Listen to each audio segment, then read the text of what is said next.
Mega daughter Niharika యాంకర్గా కెరీర్ని ప్రారంభించింది. ఆ తర్వాత హీరోయిన్గా మారింది. ప్రస్తుతం ఆమె 2-3 చిత్రాల్లో నటిస్తూ బిజీగా ఉంది. అందులో ప్రధానంగా మంచు మనోజ్ సినిమా ఉండడం విశేషం. వాట్ ది ఫిష్ పేరుతో ఈ మూవీని ప్రకటించారు. ఇందులో నిహారిక ఓ కీలక పాత్రలో నటిస్తుందట. అయితే ఇందులో ఆమె పాత్రకు సంబంధించిన అప్డేట్ వచ్చింది. ఇందులో నిహారిక అష్టలక్ష్మి అనే పాత్రలో కనిపిస్తుందని, ఆమె యాక్షన్ కూడా చేస్తుందని, విలన్ అని తుక్కు చేస్తుందని తెలుస్తోంది. ఇక ఇదిలా ఉంటే తాను స్థాపించిన పింక్ ఎలిఫెంట్ పిక్చర్స్ బ్యానర్పై ఇటీవలే ఓ సినిమాని ప్రారంభించింది నిహారిక. ఈ మూవీకి సంబంధించిన ఇంట్రెస్టింగ్ న్యూస్ వైరల్ అవుతుంది. మలయాళ లేటెస్ట్ ఫిలిం మంజుమల్ బాయ్స్ తరహాలో 10 మందికి పైగా కుర్రాళ్ళని పరిచయం చేయబోతుందట.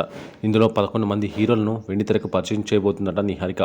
కాన్సెప్ట్ ఓరియంటెడ్ కథతో ఈ మూవీ రూపొందుతుందని, ఇందులో 11 మంది కొత్త కుర్రాళ్ళని హీరోగా పరిచయం చేస్తారని, అలాగే 4 అమ్మాయిలు హీరోయిన్లుగా పరిచయం అవుతున్నట్లు టీం నుండి అందిన సమాచారం. ఏప్రిల్ మొదటి వారంలో దీనికి సంబంధించిన అప్డేట్ వస్తుందని అంటున్నారు. ఇక ఈ మూవీకి కమిటీ కుర్రాళ్ళు అనే టైటిల్ని ఖరారు చేసినట్టు ఓ సమాచారం అయితే అందుతూ ఉంది.